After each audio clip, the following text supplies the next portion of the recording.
Hello மக்களே, எப்படி இருக்கீங்க? சௌக்கியமா இருக்கீங்களா? ஆகஸ்ட் மாதம் நிறையா படம் ரிலீஸ் ஆக போகுதுங்க.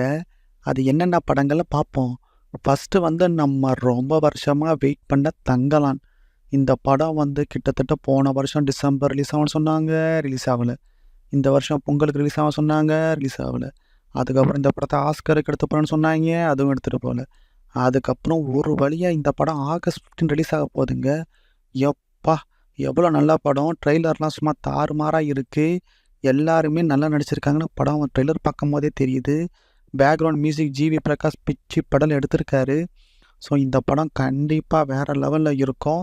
விக்ரம் ரசிகர்கள் மட்டும் இல்லை, சினிமா ரசிக்கிற ஒவ்வொரு ரசிகனுக்கும் இந்த படம் ஒரு பெரிய விருந்து அமையுங்க. ஸோ இந்த படம் கண்டிப்பாக ஆகஸ்ட் 15 வருது. அதற்காக நம்ம காத்திருக்கோம். அடுத்து வந்து டிமார்டி காலனி 2ங்க. டிமார்டி காலனி உங்களுக்கே தெரியும்.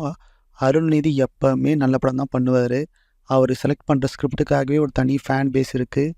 ஸோ அந்த படம் ஆகஸ்ட் ரிலீஸ் ஆகுது. டிமார்டி 2 கண்டிப்பாக நல்லா இருக்கும்னு நினைக்கிறேன். ட்ரெய்லரும் சூப்பராக இருக்குது. ஸோ அந்த படமும் பெரிய வெற்றி அடையும். ஸோ கண்டிப்பாக இதுவும் வந்து ரசிகர்களுக்கு விருந்து அமையும். அடுத்து வணங்கான்.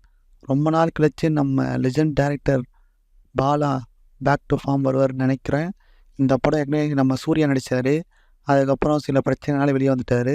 அதுக்கப்புறம் அருண் விஜய் கஷ்டப்பட்டு நடிச்சிருக்காரு. எப்படி சூர்யா விக்ரமுக்கு பாலா படத்தை நடித்து பெரிய பிரேக் கிடைச்சதோ, அதே மாதிரி இந்த படமும் வந்து மிகப்பெரிய ஒரு மைல் ஸ்டோனாக அமையும் நம்ம நினைப்போம், விரும்புவோம். இந்த படமும் ஆகஸ்ட் 15 தான் ரிலீஸ் ஆகுது. ஸோ இந்த 3 படங்கள் ரிலீஸ் ஆகுதுங்க இப்போதைக்கு கன்ஃபார்மாக. நீங்கள் எந்த படத்தை பார்க்க போகிறீங்க, எந்த படத்துக்காக ஆவலாக காத்திருக்கீங்கன்னு கமெண்ட் சொல்லுங்கள். அதே மாதிரி சேனலை சப்ஸ்கிரைப் பண்ணுங்கள். உங்களை நான் அடுத்த வீடியோவில் சந்திக்கிற மக்களே, பாய்.